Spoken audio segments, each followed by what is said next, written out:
Ya, Bismillahirrahmanirrahim. Assalamualaikum warahmatullahi wabarakatuh. Eh, Selamat pagi teman-teman. Untuk hari ini kita sudah masuk pertemuan 5 untuk mata kuliah PTIK.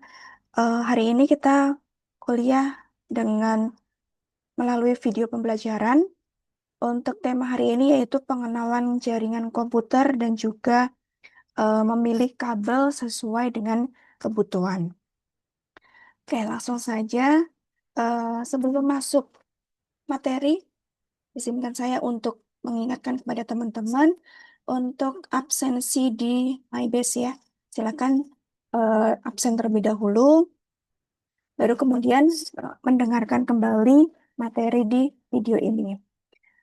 Oke, kita langsung saja untuk materi tentang pengenalan jaringan komputer, di mana di sini menurut Arifin pada buku Kitab Suci Jaringan Komputer dan juga koneksi internet, jaringan komputer itu adalah kumpulan dari beberapa komputer yang dihubungkan satu dengan yang lain dengan menggunakan protokol komunikasi.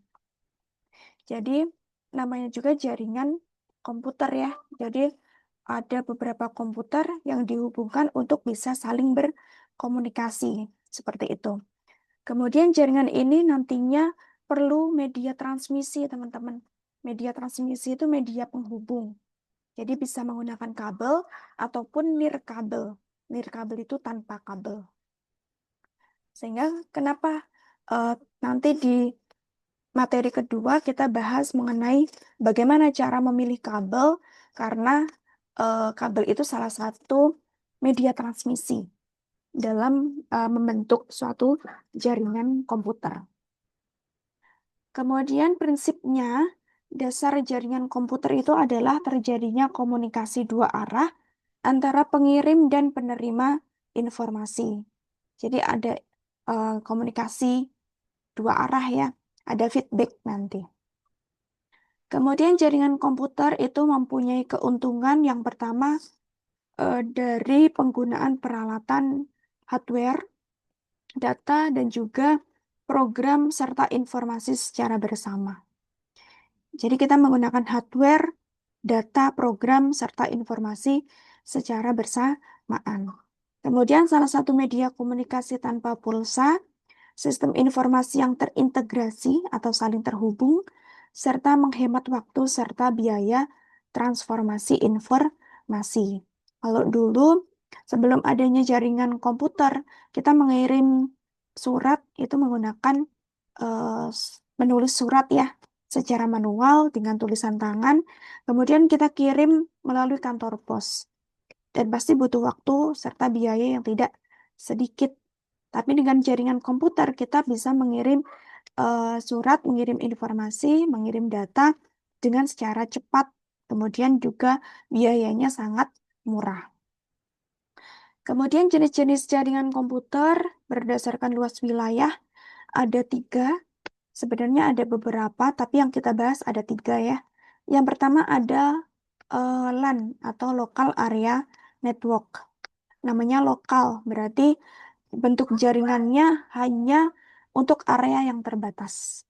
Misalnya untuk jaringan rumah, kantor, laboratorium, kemudian misalnya hanya satu gedung dan seterusnya.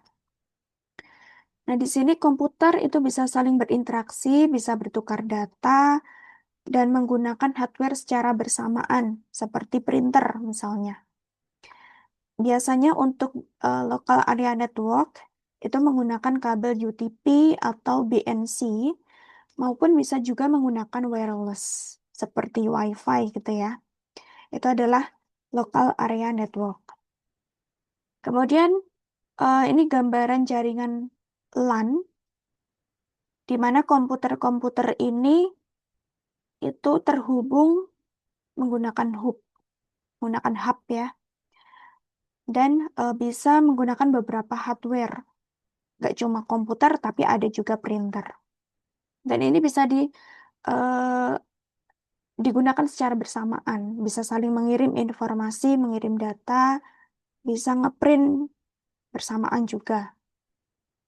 Kemudian keuntungan menggunakan jaringan LAN, bisa saling bertukar file atau file sharing. Pengamanan data dalam bentuk backup dapat disimpan di beberapa komputer backup. Kemudian penggunaan peralatan seperti printer itu bisa saling secara bersamaan. Dapat membuat sistem client server sehingga penggunaan dan manajemen data itu terpusat. Media komunikasi antara pengguna itu tanpa pulsa. Media monitoring dan maintenance dengan sistem remote. Seluruh komputer dalam jaringan dapat dihubungkan ke internet dan dapat berbagi sumber daya dalam suatu proses. Ini ya, untuk LAN. Kemudian yang kedua ada MAN atau Metropolitan Area Network. Ini untuk jaringan yang areanya lebih besar dari LAN, yaitu seperti antar kantor, antar gedung yang jaraknya masih berdekatan. Misalnya eh, dalam area RT misalnya ada beberapa rumah ya, itu bisa menggunakan MAN. Nah, di sini jaraknya kira-kira 10 sampai 50 km. Jadi untuk MAN itu adalah eh, LAN yang saling terhubung. Jadi menghubungkan LAN ya. Nah, untuk media transmisi itu menggunakan kabel, serat optik atau wireless. Bisa juga menggunakan media komunikasi umum yang sudah ada.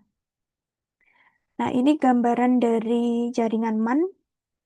Ini gedung 1 itu LAN 1, gedung 2 LAN 2, gedung 3 LAN 3, gedung 4 LAN 4. Dihubungkan dengan hub ataupun switch ya.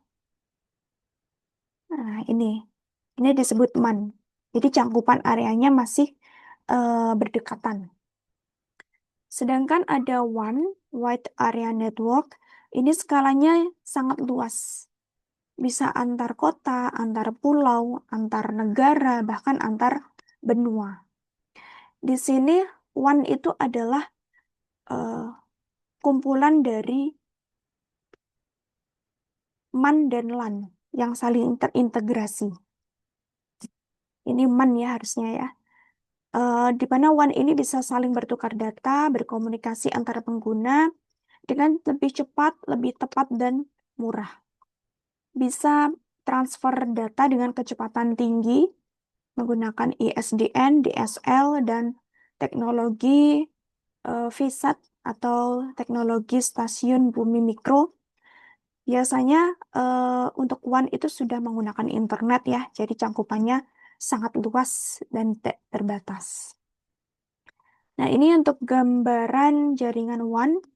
Ini misalnya ada LAN ya, LAN 1, LAN 2, dan ini adalah MAN. Jadi eh, beberapa LAN itu kan ada MAN. Dan MAN yang diintegrasikan dengan MAN itu menjadi WAN. Jadi ada IP yang menghubungkannya. Ada internet ya. Kemudian jenis-jenis jaringan berdasarkan konfigurasi atau berdasarkan pengaturannya. Yang pertama ada peer-to-peer. Peer-to-peer itu masih dalam jumlah komputer yang sedikit, komputernya sedikit, dan komputer itu kedudukannya sama. Tidak ada servernya. Jadi semuanya kedudukannya sama. Di sini komputer-komputer bisa saling sharing atau file sharing, bisa menggunakan printer secara bersamaan juga.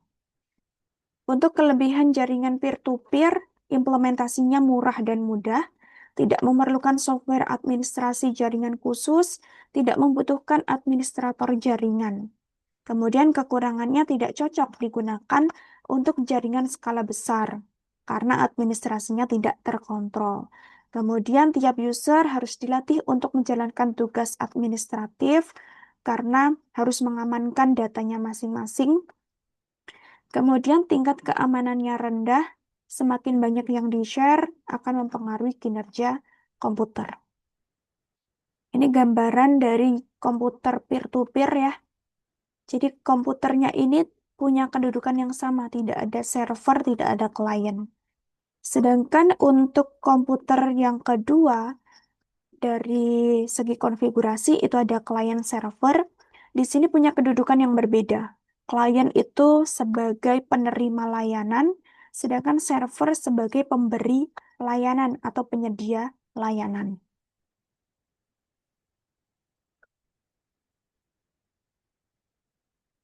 Untuk kelebihan jaringan client server, ini ada satu komputer sebagai administrator, sehingga keamanan dari jaringan komputer itu lebih terjamin ya, karena ada yang membackup. Kemudian server tidak terbebani sebagai workstation, sehingga memiliki kecepatan akses yang lebih tinggi. Semua data dapat di-backup karena kontrol terpusat pada server. Sedangkan untuk kekurangannya, biaya operasionalnya mahal. Karena apa? Karena komputer yang bisa digunakan untuk atau sebagai server itu harus komputer khusus dengan kecepatan yang tinggi, dengan penyimpanan yang banyak juga. Jadi memang khusus server. Kemudian komputer yang akan dijadikan server harus punya spesifikasi yang tinggi. Karena mengatur hubungan antara server dan workstation adalah server, maka ketika server ini mengalami gangguan, maka seluruh jaringan juga terganggu. Karena seluruh klien itu kan terpusat ya pada server. Jadi kalau servernya terganggu, maka klien juga tidak bisa mengakses jaringan. Berbeda dengan peer-to-peer. Kalau peer-to-peer misalnya yang Windows 2000 ini terganggu, tidak akan mempengaruhi komputer lain. Tapi kalau komputer client server, kalau servernya terganggu, akan mempengaruhi kliennya atau mempengaruhi komputer lainnya. Kemudian selanjutnya mengenai media transmisi. Media transmisi itu media penghubung, ada kabel, ada juga nirkabel. Masih di buku yang sama, menurut Arifin, pada buku Kitab Suci Jaringan Komputer, media transmisi itu menghubungkan satu komputer atau terminal dengan komputer lainnya.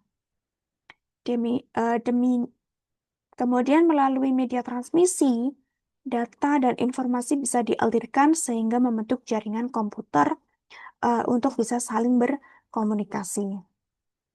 Jadi intinya media transmisi itu media penghubung, menghubungkan antara komputer satu dengan komputer lainnya. Yang pertama ada kabel atau wired network. Ini adalah jaringan yang pastinya menggunakan kabel sebagai media penghantar.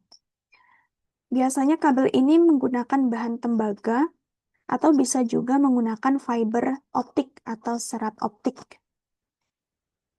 Untuk bahan tembaga itu biasanya digunakan pada kabel-kabel yang digunakan pada jaringan LAN atau kabel UTP ya. Kabel UTP itu biasanya menggunakan bahan tembaga.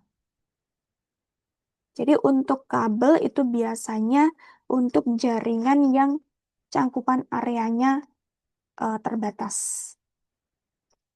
Ada 3 jenis kabel. Yang pertama ada koaksial. Ini biasanya untuk kabel televisi atau transmisi telepon jarak jauh. Seperti ini gambaran kabelnya. Ada kabel inti dan juga ada insulation. Insulation ini sebagai jaketnya, sebagai pelindung kabel, karena di sini ada tembaganya, teman-teman. Jadi supaya tidak ada noise ya. Konektornya ada BNC atau British Naval Connector. Di sini terbagi lagi menjadi 2, yaitu koaksial baseband dengan kabel 50 ohm. Biasanya digunakan untuk transmisi digital dan koaksial broadband dengan kabel 75 ohm digunakan pada transmisi analog. Makanya ada TV analog, ada TV digital. Ada telepon digital, ada telepon analog. Nih ya, itu koaksial. Kemudian tipe kabel koaksial sendiri dibagi lagi menjadi 2. Yang pertama thin atau tipis ya. Jadi kabelnya emang lebih kecil, lebih fleksibel, lebih gampang dipakai, lebih murah. Sedangkan untuk kabel tik itu lebih tebal, lebih besar, susah dibengkokkan, jangkauannya juga lebih jauh daripada tin, tapi juga harganya lebih mahal. Untuk kelebihannya hampir tidak terpengaruh noise, harganya relatif murah. Maksudnya kalau dibanding dengan berbagai em, kalau dibanding dengan jangkauannya juga lebih murah tik ya daripada kalau pakai tin tapi jangkauannya hanya pendek. Itu eh, maksud dari harga relatif murah. Kemudian kelemahannya penggunaannya mudah dibajak dan sulit dipasang pada jenis ruangan yang berbeda. Kemudian yang kedua ada kabel twisted pair. Biasanya digunakan untuk kabel telepon dan di sini juga ada konektornya yaitu RJ45. Ada dua jenis kabel twisted pair. Yang pertama ada STP atau Silk Twist Pair Cable. Di sini ada internal, kabel internal yang melindungi dari gangguan saat transmisi data.